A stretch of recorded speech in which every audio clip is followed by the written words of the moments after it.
Bonjour à tous, merci d'être avec nous cet après-midi. Je vois que vous nous accordez un petit peu de temps. On va parler de définition et de redéfinition de l'engagement client dans l'automobile. Et vous savez tous que le monde change, ça c'est une banalité que vous entendez dans toutes les conférences, donc je ne vais pas insister là-dessus. Mais notamment avec le software qui entraîne une véritable transformation dans la mobilité et dans la façon dont on conçoit et dont on gère les véhicules. Et donc, ça va être le thème aujourd'hui. On va parler de la plateforme des services connectés. Donc, moi, je suis Pierre-Olivier Belmont, Head of Customer Experience and Channels à Stellantis, et je suis accompagné de Florent. Bonjour à tous, mon nom est Florent Guiraudi, je suis d'IBM Consulting et lead architecte sur la plateforme que nous allons vous présenter. Voilà, donc, on est partenaires ensemble, mais je vais déjà commencer par parler de Stellantis. Stellantis, c'est une société qui a été créée en 2021 et qui est à la fusion du groupe Fiat Chrysler et PSA Peugeot Citroën. Aujourd'hui, on opère 14 marques et on opère dans toutes les régions du monde. Donc, on est un groupe global. Je vous le disais en introduction, le software est en train d'apporter une véritable transformation dans la mobilité. Et ça va permettre d'apporter une mobilité à nos clients pour avoir quelque chose de plus flexible et plus personnalisé dans leur expérience automobile et dans leur expérience de possession de véhicules. Pour Stellantis, c'est aussi l'opportunité d'être plus proche de nos clients, évidemment, de nos marques iconiques, et puis aussi de nos véhicules. Et de cette manière, les véhicules vont évoluer tout au long du cycle de vie et de l'expérience utilisateur. Et je vais préciser ça un petit peu plus tard. Donc maintenant que vous connaissez Stellantis et nos 14 marques, dès le premier jour de Stellantis, on a créé l'entité software qui vise à adresser ces nouveaux modèles et ces nouveaux services. L'entité software est basée sur 5 piliers majeurs qui sont, d'une part, la définition de service et de souscription. Alors, qu'est-ce que c'est un service? Un service, c'est par exemple quand vous prenez votre téléphone et que vous cliquez pour ouvrir, fermer la voiture. C'est ce qu'on appelle un service, qui peut être acheté avec des notions de souscription, avec des paiements mensuels ou des paiements à l'année. C'est un des premiers piliers que l'on est en train de créer. Le deuxième, qui est majeur, c'est les features on demand. C'est comme sur vos téléphones, vos véhicules ont des capacités qui sont activées en fonction de l'arrivée des softwares qui sont dans le véhicule et pour les utiliser. Un exemple assez concret, c'est tout ce qui est conduite autonome, où aujourd'hui les véhicules sont homologués pour des niveaux 2. Quand l'homologation sur les niveaux 3 sera autorisée par la Commission européenne en France, vous pourrez faire une mise à jour du véhicule et bénéficier de ces services-là. Donc tout un business autour de ces features on demand. Le troisième pilier qui est important, c'est toute la gestion de la donnée et de la gestion des flottes. La gestion de la donnée, pourquoi? Parce que vous avez de l'assurance connectée, où grâce aux informations des véhicules, vous pouvez faire un scoring de vos clients que vous assurez. Et puis la gestion des flottes, on est en train de créer des services à haute valeur ajoutée pour les gestionnaires de flotte grâce à cette donnée, parce qu'on connaît nos utilisateurs et on est capable d'améliorer les expériences. Le quatrième pilier concerne tout ce qui est mise à jour de véhicule, c'est-à-dire qu'au long de la vie du véhicule, votre véhicule est mis à jour. Ça permet d'avoir une valeur résiduelle du véhicule qui est plus forte. Vous n'avez pas une navigation qui a 3 ans quand vous le vendez. Et donc c'est très important, cette valeur de revente, parce que c'est dans la continuité et les nouvelles plateformes permettent d'avoir ça. Enfin, si on ouvre un petit peu plus les business qu'on est en train de créer, on est sur des business de conquête, cross-sell, upsell, avec des packages qui sont créés, pas seulement sur les services connectés que je viens de présenter, mais aussi sur de la maintenance, des contrats de maintenance ou des contrats de financement. C'est un axe majeur de l'entité. Donc, pour opérer ça, je reprends les chiffres du Software Day de fin 2021 et je vous demande de retenir 2 chiffres. 20 milliards d'euros, c'est le chiffre d'affaires qu'on va opérer au sein de Stellantis en 2030. Et on va connecter la plateforme que va présenter Florent à 34 millions de véhicules. Vous voyez sur cette présentation l'accélération phénoménale qu'on a avec la photo en 2021, le milestone en 2026 et la target en 2030. Et je peux déjà manger sur la conclusion pour vous dire qu'on est on track. Alors comment est-ce qu'on opère ça? Parce que je vous ai parlé de véhicules, d'industrie automobile, mais il n'y a pas que ça dans le monde qui nous entoure. On a beaucoup de nouvelles tendances sur nos clients. notamment l'économie de la donnée. On engrange énormément d'informations sur les véhicules connectés et sur la connaissance de nos clients. On a des nouveaux compétiteurs qui arrivent. On pense par exemple à l'industrie asiatique qui arrive avec des véhicules tout neufs et connectés. La dépréciation, je vous en ai parlé dans les valeurs de revente. Et puis, tout ce qui est régulation. On sait tous qu'en Europe, en 2035, on ne pourra plus vendre de véhicules électriques. Ça change complètement les règles du jeu. En deuxième réflexion, lorsqu'on a créé la software, on a pensé à nos clients. Les clients ont de plus en plus d'attentes. L'expérience que vous vivez chacun d'entre vous, la meilleure expérience, devient la référence pour vos expériences futures. Ce qui veut dire que chaque fois que vous vivez quelque chose ou qu'un de nos clients vit quelque chose, il va le comparer, il va falloir qu'on progresse. Donc on a une agilité à mettre en place sur ce qu'on opère et ce qu'on va opérer dans le futur qu'on ne connaît pas forcément. Le marché est en train de changer énormément, avec moins de possession du véhicule et plus d'utilisation. Je peux vous donner un exemple. La gestion des locations longue durée ou des locations avec option d'achat est en train d'exploser. Et donc, on a besoin d'un packaging de services adapté à notre utilisation et notre usage. Et puis, on a des nouvelles générations, des nouvelles tendances qui arrivent sur le marché.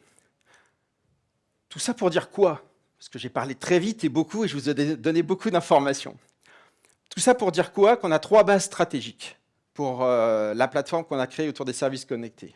Premièrement, il nous faut quelque chose d'évolutif pour adresser demain 14 marques et puis tous les marchés. Deuxièmement, the power of one. Qu'est-ce que ça veut dire? Ça veut dire que la fonction que je décide sur un marché ou sur une marque, elle doit fonctionner pour toutes les marques partout dans le monde, parce que je veux pouvoir faire des économies d'échelle. Une fonction de paiement récurrent, c'est la même en Europe, aux États-Unis ou en Amérique latine. Peut-être que le provider de paiement est différent, et encore. Mais moi, je veux une fonction qui puisse être déployée dans chacun des marchés. Et le dernier pilier, c'est le passage en mode service, avec des nouvelles propositions de valeur. Et là, on rejoint les 5 piliers que je vous ai présentés au tout début de l'intervention. Alors, vous me direz, OK, super, on a vu le marché, on a vu les clients, on a vu tout. Qu'est-ce qu'on a fait? On a créé la SCEP, donc Subscription and Customer Engagement Platform. Pour faire simple, c'est une plateforme complètement digitale et qui adresse l'ensemble du cycle de vie de client. Vous êtes tous clients, vous réceptionnez votre véhicule et vous recevez un SMS qui va vous dire « Tenez, avec votre véhicule, vous avez un certain nombre de services connectés. » Vous cliquez dessus, vous regardez le catalogue, vous souscrivez à des périodes d'essai et vous avez votre navigation connectée, la façon d'ouvrir le téléphone et un ensemble de services de ce type-là. Donc en différents packs qui sont packagés par nos équipes business. Cette plateforme, vous utilisez le véhicule tous les jours et puis vous vous dites, tiens, j'ai besoin d'ouvrir mon véhicule à distance. Et à ce moment-là, vous allez reconsulter le catalogue et resouscrire un service, soit dans un package existant, soit dans un nouveau package, soit en standalone, pour pouvoir l'opérer. Une fois que vous cliquez sur votre téléphone ou sur votre site web où vous achetez votre abonnement, ce que vous ne voyez pas, c'est toute la mécanique derrière, parce qu'on va jusqu'au véhicule, un à un, chacun des véhicules. Donc on en aura 34 millions en 2030 connectés pour pouvoir activer ou désactiver le service. En parallèle de ça, il faut quand même qu'on opère la plateforme en termes d'aide aux clients. Donc on a tous les call centers qui sont connectés, et puis la performance, mais là je laisserai Florent en parler tout à l'heure, ce sera mieux. Donc aujourd'hui, on a à peu près 400 millions de visiteurs par mois sur la plateforme. On est sur 5 marques, 45 pays. On est en train de scaler sur 14 marques et sur plus de 80 pays. Et ça marche, ça c'est le point important. Le dernier point que je voulais aborder avec vous, c'est cette plateforme, c'est très bien, on en parle du véhicule et d'un lien assez fort. Elle permet aussi de décorréler le cycle de vie du véhicule, qui est entre 3 et 5 ans, du cycle de vie des services connectés et du business derrière. Parce qu'en adressant un cycle de vie différent, on est capable de lancer un véhicule et de lancer les services 6 mois, 1 an, 3 ans après. Et c'est critique dans le business du software dans le futur. Voilà, donc trois axes majeurs, j'en ai parlé tout à l'heure, la plateforme, et là maintenant je laisse la parole à Florent qui va nous ouvrir le capot et nous montrer ce qu'il y a dessous. Merci Pierre-Olivier. Alors attends, on va faire une petite démonstration. Parce qu'on répète notre numéro de claquette. On a prévu une vidéo, parce que j'ai beaucoup parlé, mais je voulais vous montrer aussi qu'est-ce que c'était un service connecté d'un point de vue client.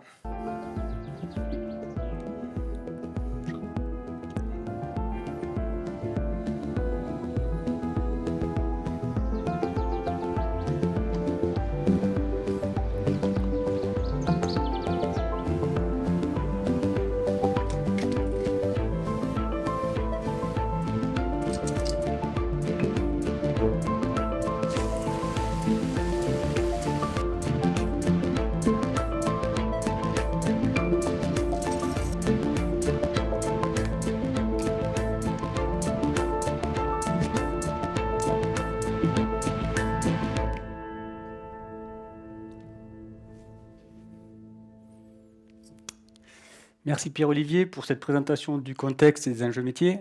Ce que je vous propose maintenant, c'est de rentrer au cœur de la plateforme. Donc voilà conceptuellement la plateforme Scape. Donc nous l'avons pensée dans le cloud. À savoir, nous appuyons sur 3 solutions cloud qui sont essentielles pour nous. La première qui est Salesforce pour gérer tout ce qui est la relation client. La deuxième qui est une solution SaaS qui s'appelle Zuora qui va nous permettre de gérer la souscription et la facturation.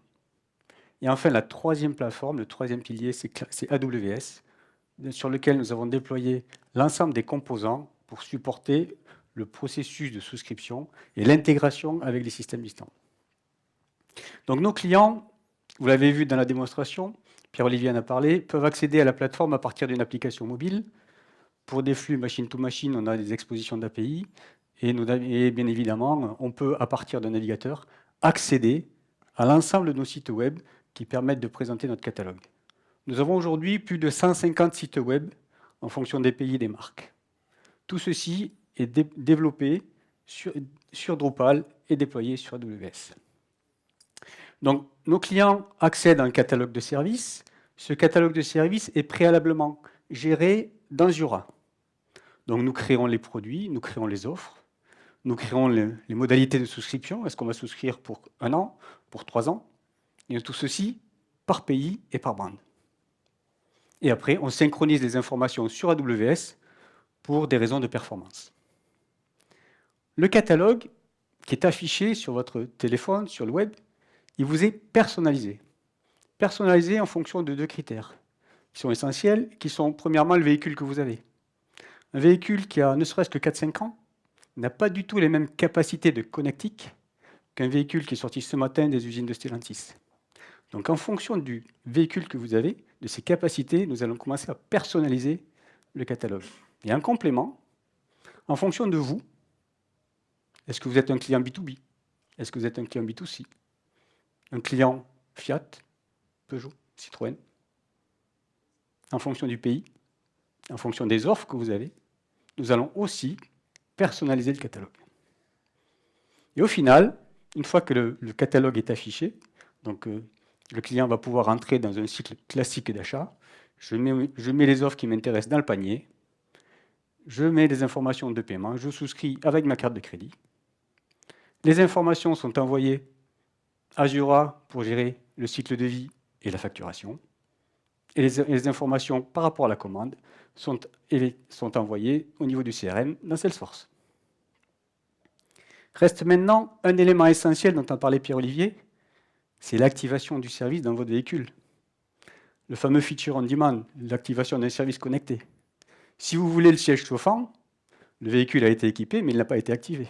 Le siège chauffant, il n'est pas activé. Donc il va falloir, comme on dit dans le métier over the air, à distance, vous n'allez pas passer chez les garagistes pour l'activer, activer ce siège chauffant dans votre véhicule. Et pour tout ceci, donc, on a développé un moteur de provisioning, d'activation sur AWS. Et enfin, cette plateforme, bien évidemment, elle n'est pas isolée du monde, elle n'est pas hors sol. Elle communique avec plus d'une trentaine de systèmes de Stellantis. Continuons à plonger dans la technique. Une présentation AWS, un slide d'architecture avec des belles icônes. Ce ne serait pas une présentation du portefeuille AWS. Donc au niveau de l'architecture AWS, nous avons 5 grands principes fondateurs sur notre design. Le premier, la solution est cloud native, ce qui veut dire que l'ensemble des services sont à base de notre solution sont à base de microservices, de containers, d'architecture serverless, d'exposition d'API, le tout dans un modèle pay-as-you-go. Bien évidemment, cette plateforme doit passer à l'échelle, être capable donc de scaler à la hausse ou à la baisse de façon automatique en fonction de la charge de travail. Comme tout dans le monde finit par tomber en panne, bien évidemment, la plateforme a été conçue, designée au niveau architecture pour résister à la panne, pour être résiliente à la panne. Et pour cela, donc, on a implémenté des mécaniques techniques, des mécanismes au niveau de la technique et au niveau de l'architecture applicative pour être résilient, et on s'appuie aussi, bien évidemment, sur l'ensemble des data centers d'AWS.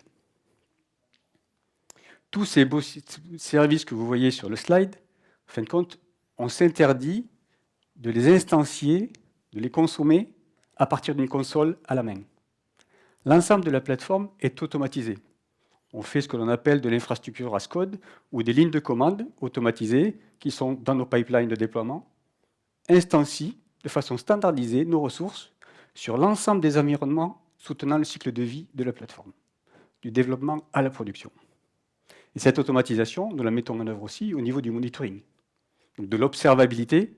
Et nous ne sommes pas derrière des écrans à attendre que quelque chose se passe, mais nous sommes prévenus automatiquement qu'il y a un problème ou pas.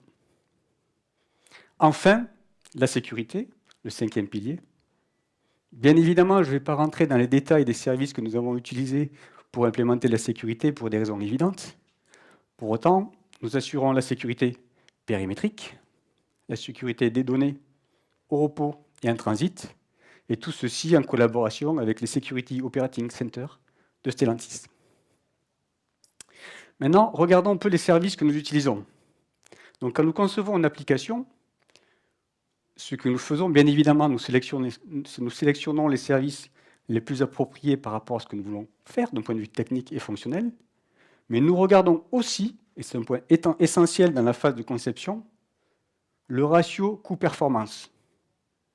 Quel va être le coût de la plateforme en fonction de la charge de travail qu'elle va devoir supporter?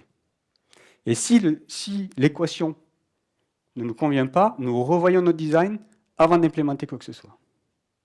Et bien évidemment, une fois que ceci est déployé, nous monitorons les coûts et nous réalignons, soit en reconfigurant, soit en redesignant la plateforme.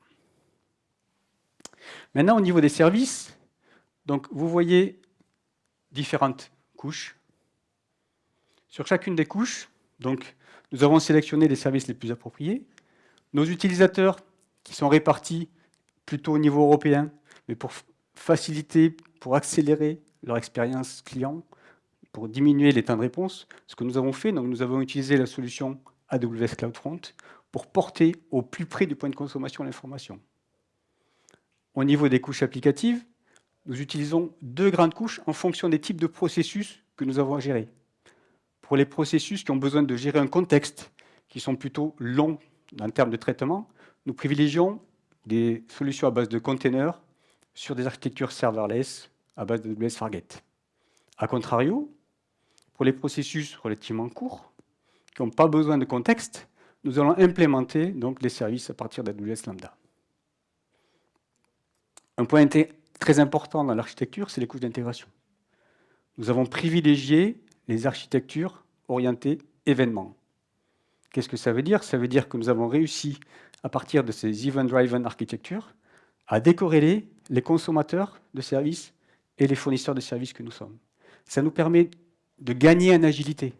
Nous sommes en capacité à faire évoluer la plateforme sans avoir d'impact sur les consommateurs. Un autre avantage, ça nous permet de rendre notre application plus résiliente en créant des mécaniques d'asynchronisme de façon à pouvoir reprendre sur incident des processus.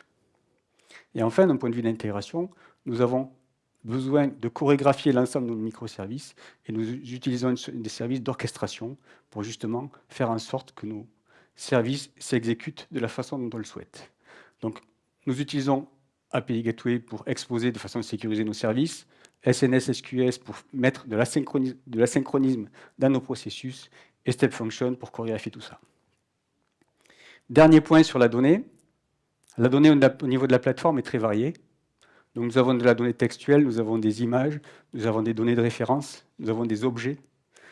Afin de gérer tous ces types de données, nous utilisons différents services AWS qui ont différentes capacités différentes de requêtage, temps de réponse différents, gestion d'objets différentes, cycle de vie différents, et ainsi de suite. Donc c'est pour ça que vous voyez sur ce slide que nous utilisons aujourd'hui 4 à 5 services pour gérer la donnée sur l'ensemble de la plateforme.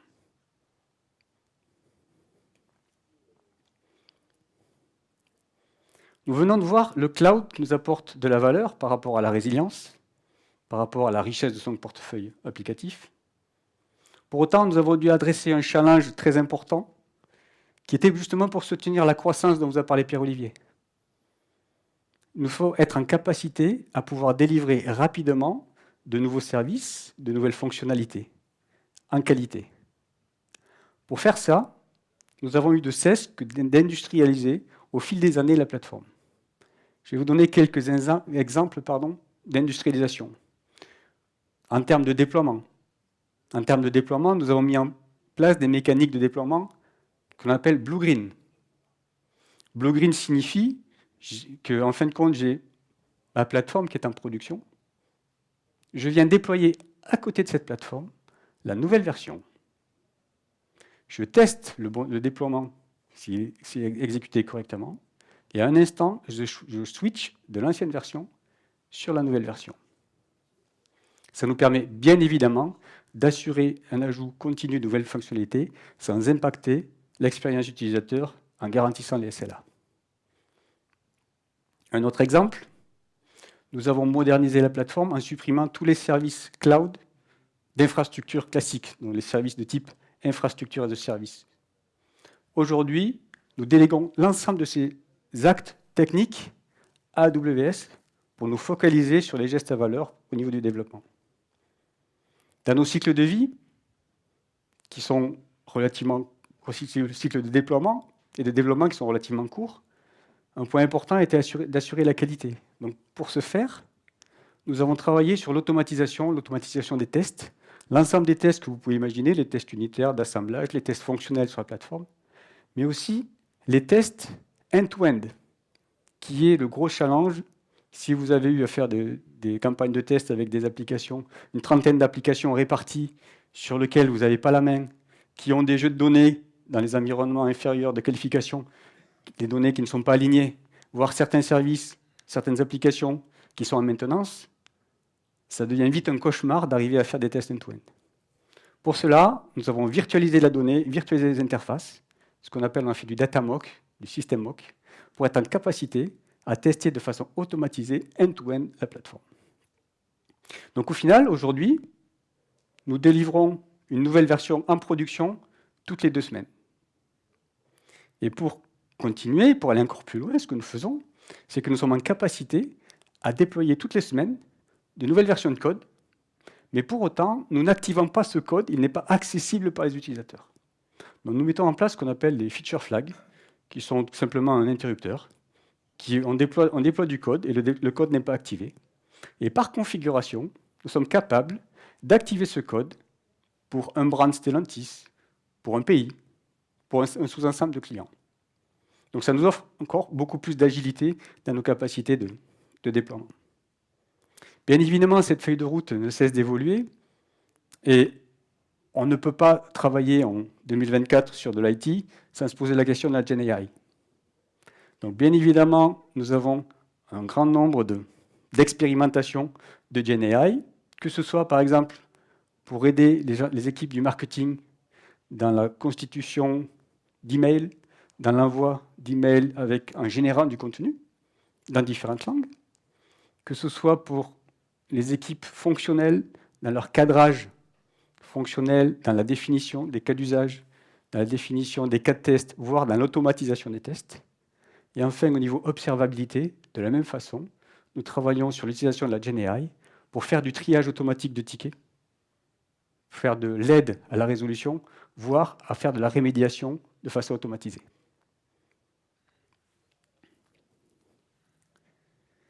Tout ceci, bien évidemment, n'est possible qu'avec des talents et de l'expertise. Donc nous avons regroupé au sein d'équipes l'ensemble des activités que nous avons menées sur la plateforme, que ce soit depuis le cadrage fonctionnel jusqu'à le monitoring de la plateforme. Tout est réalisé au sein de nos équipes en mode agile.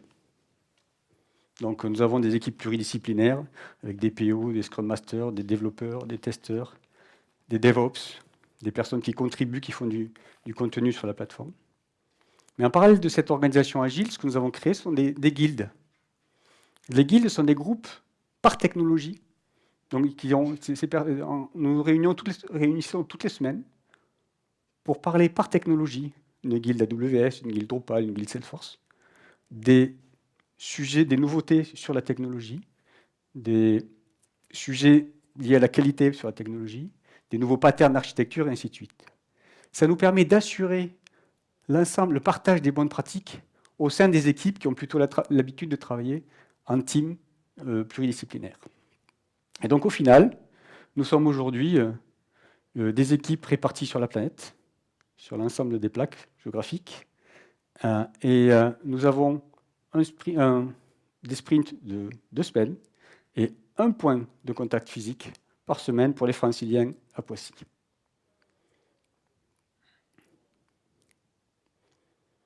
Quelques chiffres par rapport à cette plateforme pour vous illustrer la capacité à passer à l'échelle, à gérer des volumes d'informations ou à diminuer le temps de mise sur le marché. Aujourd'hui, nous avons à peu près 120 millions d'API calls de systèmes externes par mois qui nous appellent. Quand Stellantis fait des campagnes marketing, par pays, par brand, bien évidemment, ceci génère quoi? Génère du trafic sur les sites, sur les applications mobiles, sur nos frontaux d'API. On constate à peu près un triplement de volume suite à une campagne marketing. Tout ceci, au final, devient un non-événement pour nous au niveau de la plateforme, car nous voyons effectivement que la plateforme se met à l'échelle. Et à la fin du pic d'activité, nous voyons que la plateforme décommissionne des ressources pour revenir à un mode nominal. Et tout ceci, c'est grâce à l'ensemble des automatisations que nous avons pu mettre en œuvre. Et puisqu'en parlant d'automatisation, je vous disais que nous faisions un déploiement toutes les 2 semaines.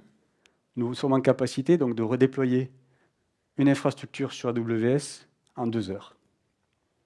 Et pour le cœur de la plateforme, qui est le moteur de provisioning, dont on vous a parlé à plusieurs reprises, ce service, on l'a redesigné il y a quelques mois de ça.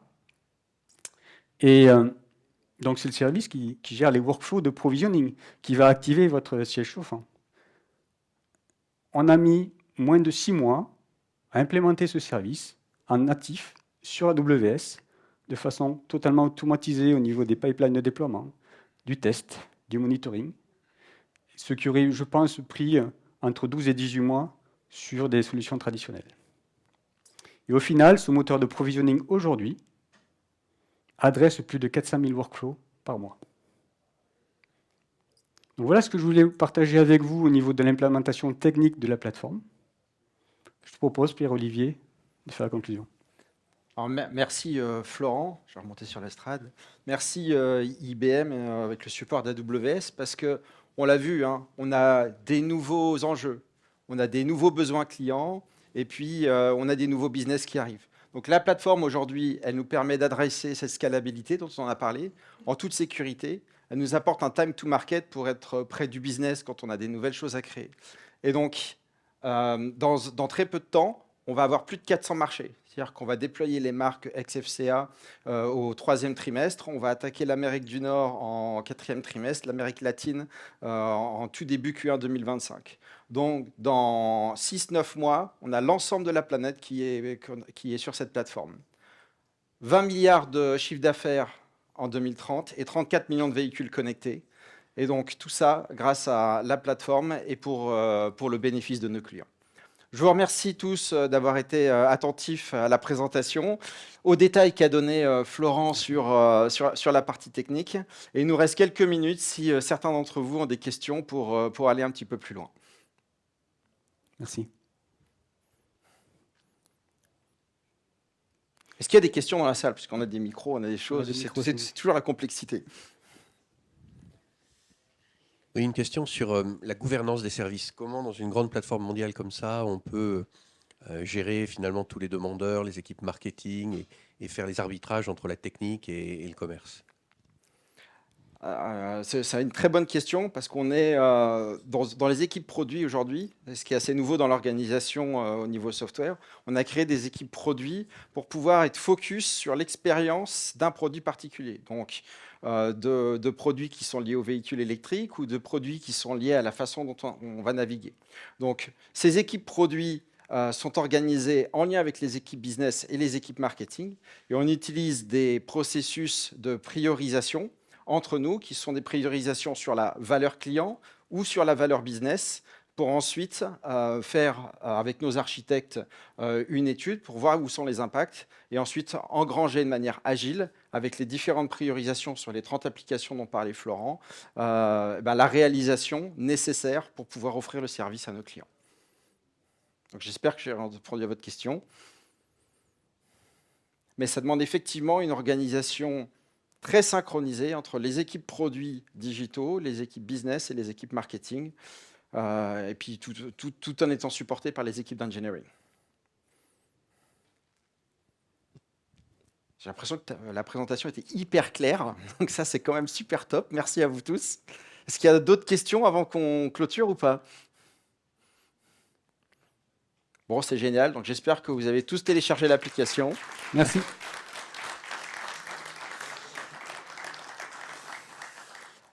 Et je vous souhaite une bonne fin de journée sur ce summit AWS.